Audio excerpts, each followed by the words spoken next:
21st Century Entrepreneurship with Martin Piskarik. Here you are, Mark. Me. How you doing, man? How are you? Thank you very much, sir. I'm fine. What made you decide to lose weight in your late 30s? Honestly, I hit the point in my life where I thought, is this it? Like, is this the rest of my life? I'm destined to just buy bigger clothing. I'm destined to just be a fat guy. I'm destined to feel terrible and not be able to tie my shoes without holding my breath or walk up a flight of stairs. Is this it? No, this couldn't possibly. I was only 35.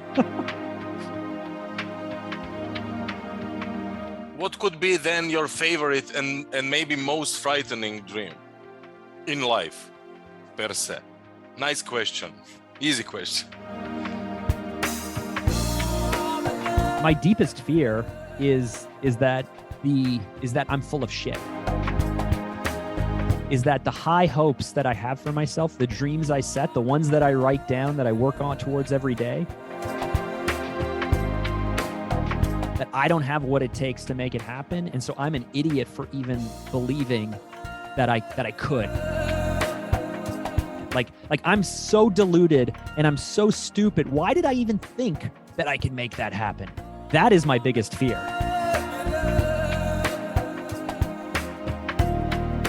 Do you think that self-belief, self-confidence go with being successful as entrepreneur? No, not at all. No, because if you're progressing, the next thing that you're biting off is always bigger than the last thing you bit off. And while it's nice to say rationally, hey, like, remember all these past wins, remember all these things that you did in the past.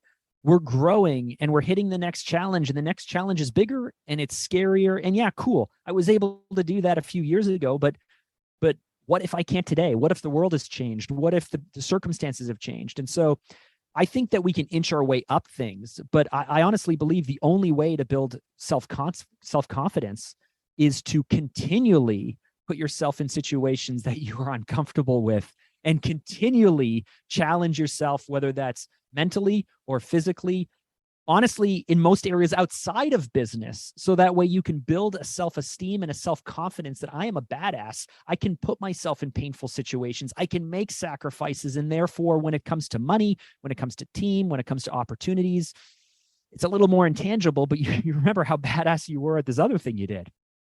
You know, I absolutely agree with you. Sometimes I'm scared as hell. And I'm trying not to be on autopilot or, in trance state of mind, and to be more aware, more into awareness. What exactly is personal transformation for you?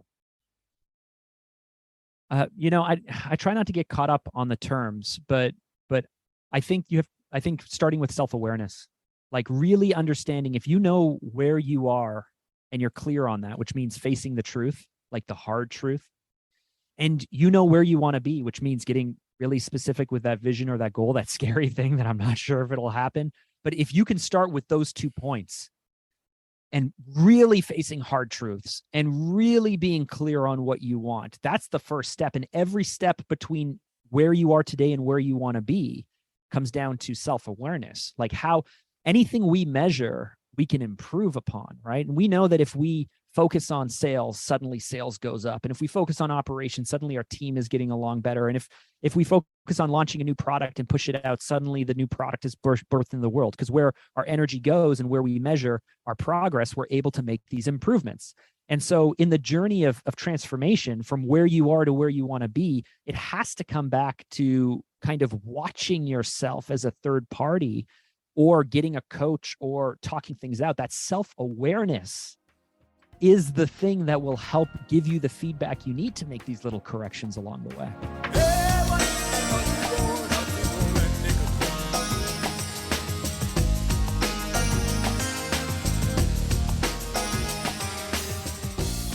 I'm still learning what love is and how important it is in my life. What's your opinion? So we have self-awareness.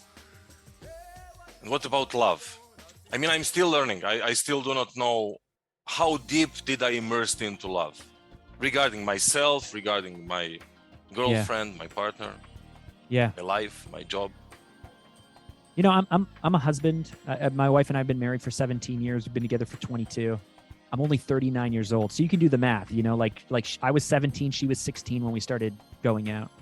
And so, if you asked me, love is very different with my wife from day to day, week to week, month to month, season by season, year by year. I've learned that there's love which is an attraction. There's love that is an excitement. There's love that is a trust or a deep commitment to one another. There's love that's a sacrifice. You know, I think if we looked at something like, I don't know if it's ancient Greek or whatnot, but if you went back, I know that in the Bible, for example, or the Torah, there's different versions of love. There's brotherly love versus romantic love. And in English, we have one word for it, great. But the love I have for my kids, my 4 kids, the love I have for challenges and work, all of those things outstrip the love I have for myself. And that's something that I think most of us face. We would lay down our lives for others, but we won't, you know, go to the gym for an hour a day for ourselves because that feels selfish. We would give our kids every single penny that we have to do anything they want, but we won't treat ourselves with something. You know, in business or work, we'll go over the top to try and please clients, but then we are penny pinching with our own team and our own staff, right? Like, so I don't know what version of love you want to talk about, man. I don't want to go deeper into that topic because I have a lot more questions to ask you. Sorry, I'm a deep guy. Let's go. No, absolutely. We can talk about emotional maturity as well. So now you are more emotional mature than you were before. So how do we reconcile our past with our present self? Oh, that's such a great question, because for so many years, go deep, Mark. Now you can go deep. Well, I beat myself up. I used to beat myself up all the time. Like, oh man, why did I make that mistake? And like what a stupid thing. And why did I waste all that time thinking that this partnership was going to work? And how dumb was I for trusting that like I would just hold everything against me. And my friends, you know, I'm really good friends with a guy named Evan Carmichael. Many people may know him from YouTube or other things. And he'd say, Mark, you did the best you can at the time. And that wasn't good enough for me. Like that wasn't enough for me to let myself off the hook. But what I've come to do is to realize that every single time, every part of life is an experience. And that experience helps shape me. It helps makes me stronger. I think of it like a video game. And I don't play a lot of video games, but when I used to back in the day, you got to level up, right? You start off, you know, maybe a Final Fantasy game or a role-playing game or something. And what do they got? You're like a wooden stick. And then suddenly the wooden stick becomes like a metal one. And then you get a shield and then you get armor and then your team joins you and they're stronger. And as you're working through it, you're like building experience points and you're building health points and you're building agility and you're getting better. And what I've realized is every mistake that I've made and every time that I've screwed up, I'm wasting time and energy beating old version of me up as opposed to just going like, hey, that was high school, that was college, that was university. Like it was, if I had to go to college, which I didn't really do, but if I had to go to college, university, I would pay people money to sit in a class for a few years to learn stuff. Hey, this mistake that I just made, I didn't have to, maybe it cost me, but I didn't have to pay anyone anything. I didn't have to sit for a few years in school to learn this lesson. I got to learn it in real time. And so every time something takes a year or two when I hoped it would take 3 months, I just remember that this is like my schooling because I didn't go to college. I didn't go to university. I didn't do any of these things. I'm leveling up video game wise. And this right now, this period of time is the school, the education that I need to put in to get myself to the next level.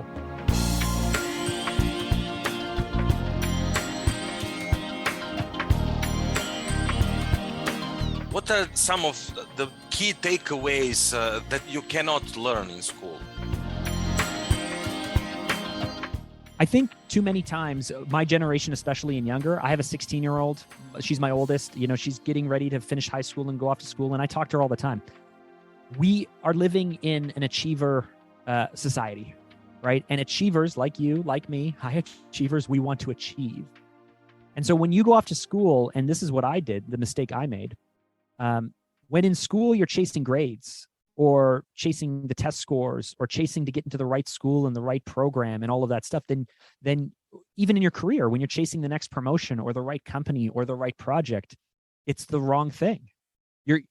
That is the wrong focus. If you went to school to learn how to learn, if you went to school to build a stronger network or foundational knowledge to take you into a practical area, if you went to school because frankly you're going into an industry, you want to be a doctor or a lawyer and it's an academic and it's like or a researcher, like there are paths where you have to go into schooling because it makes sense.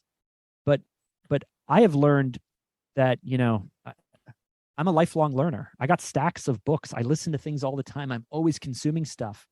And because I didn't go to university or college, I always felt like I was missing something. But over the last 20 years, I actually think I never stopped learning because I didn't go to school. And I think most people go to school and go, job done. I went to school. I'm done learning. Go ahead and just give me the opportunities. Let me just win all the time. That's not how it works. And I remind my kids and younger people I speak to, like go to school to learn how to learn. Go to school to learn where you thrive. Go to school to figure out which topics and areas of interest actually inspire you. And go to school to be challenged, like to be exposed to different points of view from different backgrounds, from different people. Go ahead and get offended, because all of those things will make you more well-rounded. So that way, when you do go off and do the things that you want to do, those big dreams, when you go chase them down and take on the big risks, you have that foundation.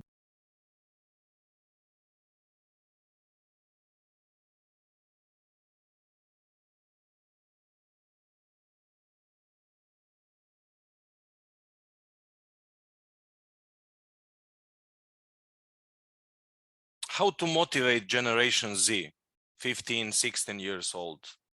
I don't think there's any difference between motivating a younger generation and any other form of motivation.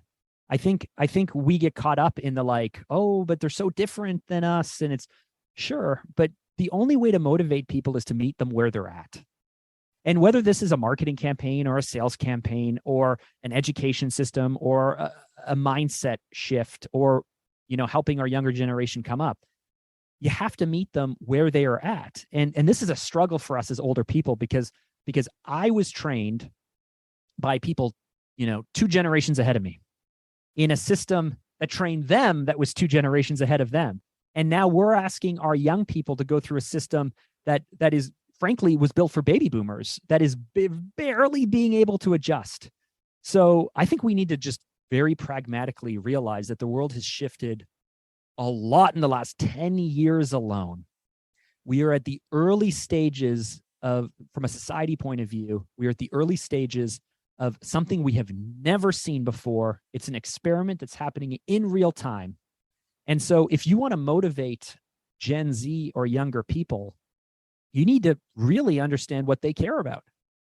What do they want and what do they care about? We can't tell them what to care about. I can't make my daughter want to get better grades. I can't make someone in their 20s want to pick a company or a career path and stick to it for the rest of their lives. Just because it's natural to people older than us, and it's like, this is how life works. They're the ones, I've heard it said that if you had to pick at the family dinner, whether you want to side with grandpa on his political views or his views of society, or you want to side with the grandkids, the little ones, the nieces and nephews, pick the nieces and nephews, even if it makes you uncomfortable, only because they are the ones who are going to shape the world in the future. Grandpa's not shaping the world. Older people aren't shaping the world. We need to learn from and embrace younger points of view simply because at a certain point, they will be the point of view. And so we just got to get comfortable with that.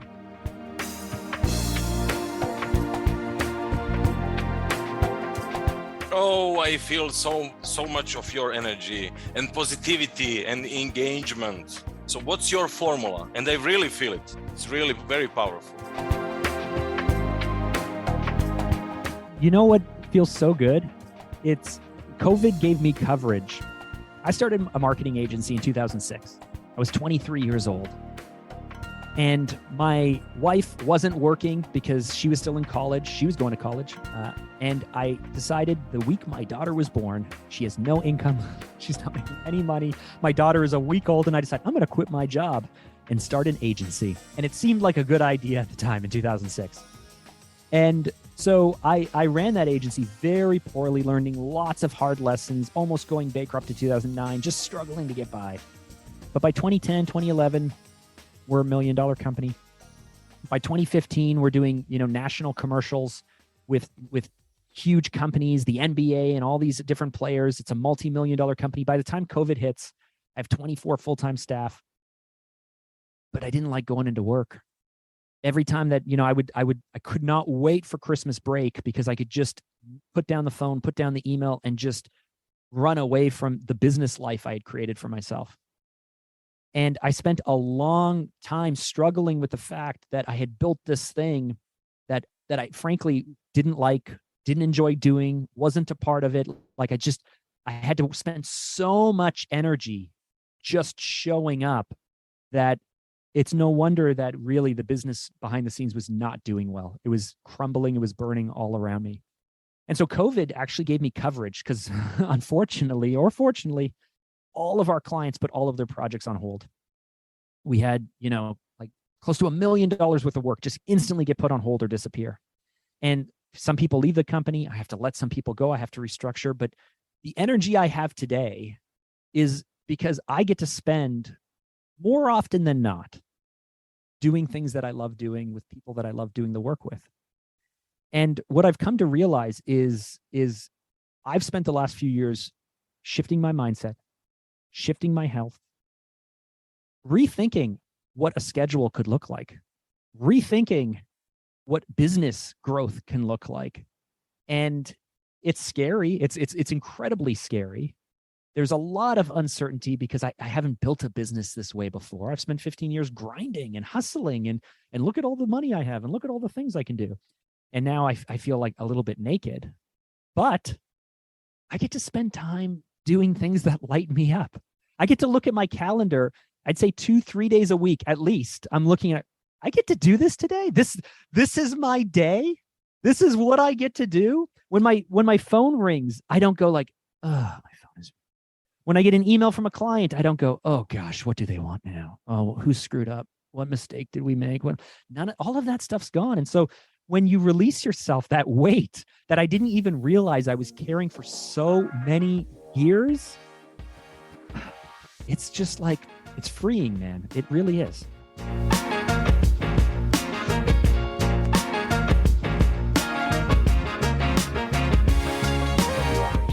What's your daily routine? And do you smoke pot or do you meditate or do you... I've done both. I've done both of those. Okay, we can keep going. I've done all three of those. What's my daily routine? I do struggle with consistency on the routine side. Like I love change and I love changing things up. So I do struggle with that, but I try to get up every day between like 4 and 4:30 in the morning. And it doesn't matter what time you get up. I'm not trying to say like, hey, if you get up at 5 or 4 or 3 or whatever it is, but I like to get up at 4:30. I like to spend a little bit of time waking up. And honestly, I try to remind myself of who I am in the morning. I'm not great at meditating practices. I'm not consistent with journaling. So it always changes from day to day to day because I just don't like doing the same thing every day. But what I try to do with intention is look at my calendar, try to decide what the thing is that I need to accomplish. And for me, I used to, I really suck at time management and prioritizing. I think I have ADHD, but because my son has it, but I really suck at this. And I used to expect the day to get like 10 things done. And then at the end of the day, I'd only get 3 of them done. And I would feel like garbage because I got so few things. So what I'm really good at now is actually listing the things that I'm hoping to accomplish and then putting how long I think it'll take beside them, but then prioritizing them in order too. So if I think I can do 3 things in a day or 4 things in a day amongst my meetings and amongst all my other responsibilities, and I think it's going to take 90 minutes to do this and 60 minutes to do that and 45 minutes to do this, if getting through the first one I realize is not 90 minutes, it's actually 3.5 hours because I suck at this, I then release the bottom of the list. Well, because there's no possible way that I could ever get this stuff done because the first thing that I thought would take 90 minutes is taking 3.5 hours. And I just release it and I go, I guess that's tomorrow. And then the next day I wake up and I do the same thing. And so I do, I do work out on kind of on average, unless it's my day off, about 2 hours a day. And I'm a father of 4. And, I do all the cooking in my house and the kids are running around doing this. And I make sure every day at the end of the day at 4 p.m., because now I finish work at 4, I go for a 1-hour walk with my wife every day where we could just talk about what happened to her, what's happening in the week. It's like a business meeting. Sometimes it's philosophical, but just starting the day at the same time every single day, hoping, reminding myself of who I am and planning out my day in such a way that there's room for things to kind of come up along the way. So I'm not feeling that constant pressure to produce. And then knowing at 4 p.m., like today at 4 p.m., I'm going to get to go for a walk with my wife. I'm going to get to transition into the evening time. I got a whole lot of stuff to do later. And then the big thing is often we set alarms to get up, but we don't set alarms to go to sleep. I have a bedtime alarm that goes off that basically says, hey, it's 9 p.m. Like, dude, you got to get up early tomorrow morning. And sometimes pot helps as well. It is what it is. Yeah. In this phase of your life, are you open? What's the ratio between opportunities coming to you and you actively engaging into creating opportunities? Yeah. Because I feel that you are in completely new phase of your life. That I am. Finally, opportunities are here all over the place. I mean, you are glowing, man. Thank you. It's something that I'm getting more comfortable with. Not for me, and I'll only speak for me, but I think a lot of people feel like when you're trying to force something to work the way you want it to work, when you want it to work, all of that stuff, it feels good because it feels like you're making progress, right? Like at least you're not sitting around doing nothing. You're doing something and it's working really hard and it's forcing. But sometimes you force things so much that it actually, you don't leave room for things to happen the way they're supposed to. And so a few months ago, I read this book that was written in 1960. It's a really old book called Psycho-Cybernetics. Oh, and second order psycho-cybernetics. Yeah, it blew my mind.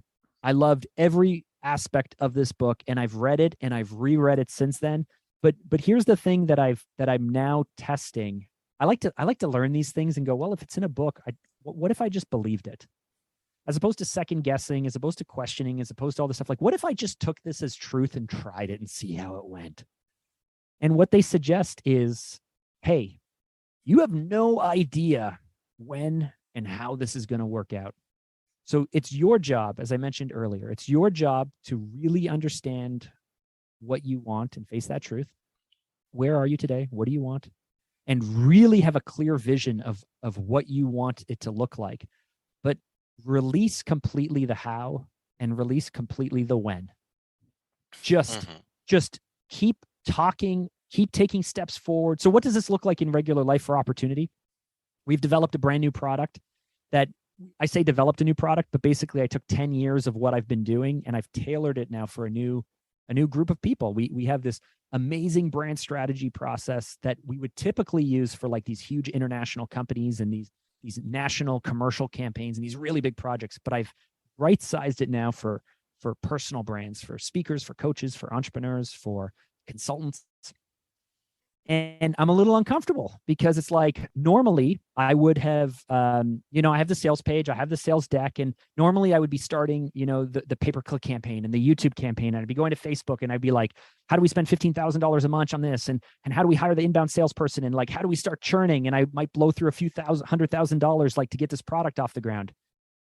And instead I'm just going like, I have this really amazing thing. And I keep talking to people about it. And I keep finding new contacts and going like, hey, I got this cool thing. We got a really great commission process. Like, maybe you know some people who need it. Maybe you can help us sell it. I don't know. I pictured doing 36 of these a year, and we've done it for a long time, and we're really, really good at it. But I've like let go of how many months this will take, how we go about it, and I'm just seeing if by having this clear vision of what success looks like, and me just taking steps forward, talking to people about it, setting up the meetings, just doing stuff, but not trying to control how it happens or when it happens. This is a pretty cool test for me, because if and when, I believe it, when it works out, I'll be able to look back and go, that only took 9 months. And those 9 months weren't stressful. And I wasn't carrying the stress of going through like 20 grand a month in ad spend or all this other stuff. Like, let's just see what happens. Let's report back. Maybe in a year, I'll be like, boy, that was a really hippie approach to life and business. But I've spoken to enough people who've done this. I just know it's going to work out. How are you making money? What's your business model today? So today, my agency, Phanta Media, is a consultancy with done-for-you services. So it's been interesting because we built our entire company for 15 years, where it was a creative production company. So done-for-you production services, making videos, making sales landing pages, helping people with strategy and with live events and all the creative content and technical stuff. And we are very good at the production side of things, but the consulting side was always the small thing. But it's the thing where we have the biggest impact. It is where we differentiate more than anything else. And it's the thing, it's what we love and are the best at. And it's very uncomfortable for me, again, to shift from this decade plus, these like basically 18 years of knowing this is the process and this is how it works and this is how I sell it and these the cost structure and everything to consulting. But essentially, our business model is based off of now moving towards consulting being the main aspect of what we do on the brand strategy side. So helping people determine their goals, helping them really understand their target audience, helping them understand the competitive intel in the marketplace, and then crafting how to stand out and be different. And we have some done-for-you services, but we're now a little bit more selective. But over the next 24 months, the goal is to be 100% consultancy. And that's a little scary for me. I mean, maybe consultants go like, it's the only way to go.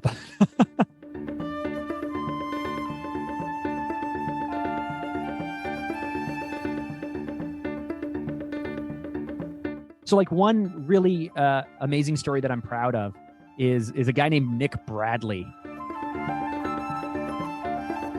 Now, Nick Bradley out of the UK has the #1 business podcast in the UK. He's a guy who comes from the M&A world, so mergers and acquisitions, and he was a corporate guy.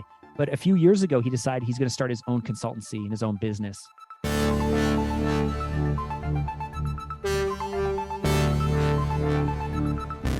He's going to help entrepreneurs scale up and exit their business through acquisition. The very thing he was trained in this big corporate world, he's going to do this.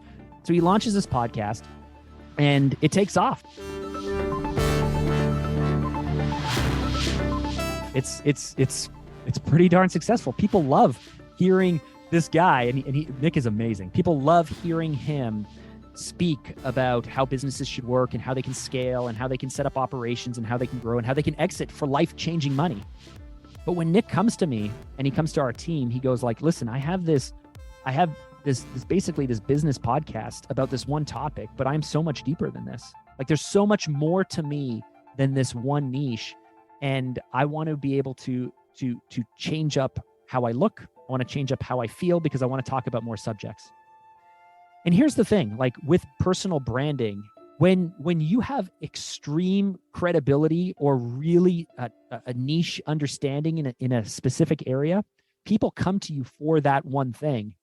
You don't have to look very good. You don't have to be well-rounded. It doesn't really matter how you show up, because if you own that space, if you are the name in that space, your knowledge and credibility will take you wherever you want to go. But when someone like Nick wants to expand beyond just being the scale up guy, and he wants to start having different conversations with different leaders in different areas, they start to look at him and they start to judge him. They start, as he expands and becomes more generalist, is he really standing out? Does he really look the part? Does he look a little bit too mom and pop? And so working through our core 3 process, we're able to work with him, someone like Nick, but we're able to work with Nick and really get to the heart of like, who are you? What does your brand stand for? What do you want to accomplish? Like really get rid of all the fuzz and lock it down. And then we're able to look at the target audience research, right? Cool. We know we have a persona for scaling businesses, which is entrepreneurs with, $1 to $6 million in revenue, blah, blah, blah. That's all fine. But now he wants to expand. He wants to hit a new level, new audiences, new people. Who are these people? What do they care about? What do they want to hear? How do you need to show up? How does your past experiences translate to this new group? And then ultimately he's moving into a new space. So guess what? It's not like it's blue ocean, right? Where he's moving into a red ocean space. There's lots of other people doing what he wants to do. So what are they doing? What is the competitive intel? What does the marketplace look like? Not so you can copy them, so you can in fact stand out and do something that's different. And the power of our process is once you really lock down who you are and what you want. And once you can tap into our advanced market research tools to really understand who the audience is and what they want, and once we understand what the competitive intel is doing, the overlap, the Venn diagram, the overlap of those 3 things reveals to us and reveals to our client like Nick what they need to say, how they need to say it, where they need to show up, and how they need to look to be able to make a deep connection, grow your audience, sell more, whatever it might be.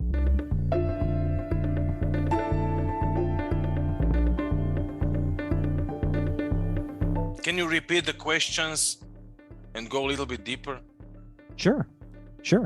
So core 3 is based on 3 core elements for every brand. There's 3 players. I've heard Navy SEALs talk about the fact that when they go to war, the enemy always has a vote in how the war goes. Well, when you're developing a brand, guess what? There are 3 players in this brand. There's you, what you want.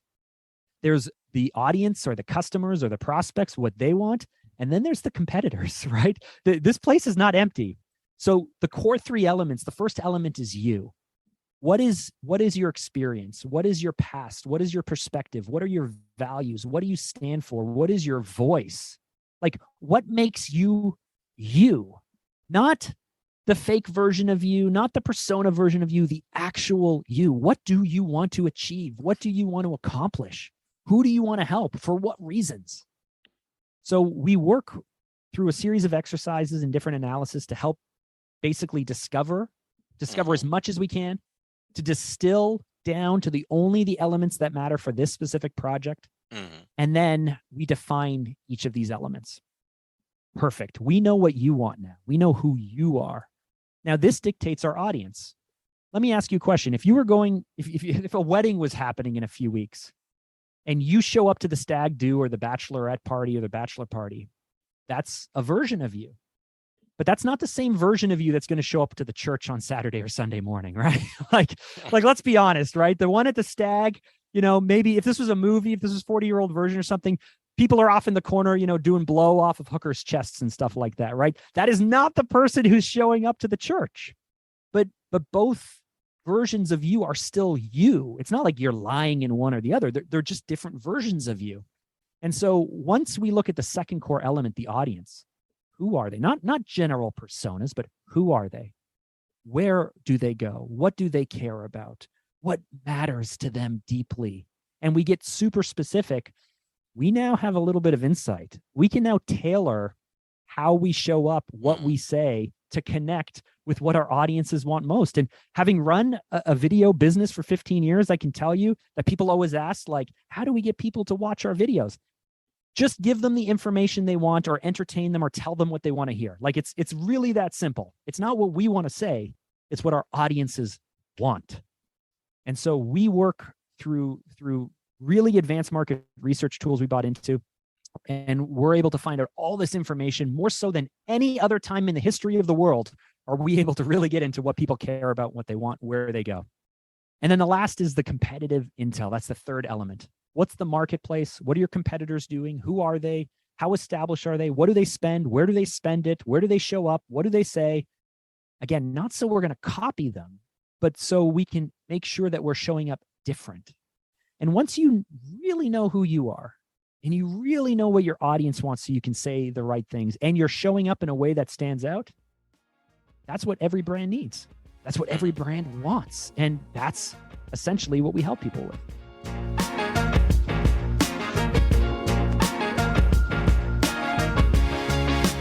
Boom, music break, CTA, you nailed it.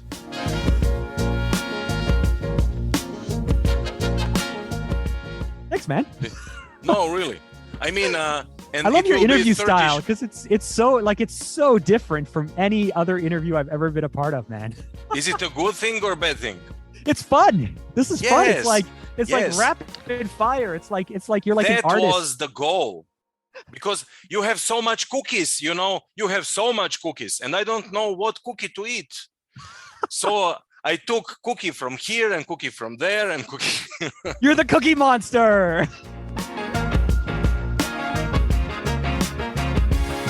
If you want to know more about what I do or the Core 3 brand strategy process, just head over to my website, phanta.com. That's phanta.com. Or if you want to connect with me one-on-one, head over to Instagram. My handle is @MarkDrager. Drop me a DM and let's jump into a conversation. 21st Century Entrepreneurship with Martin Piskarik.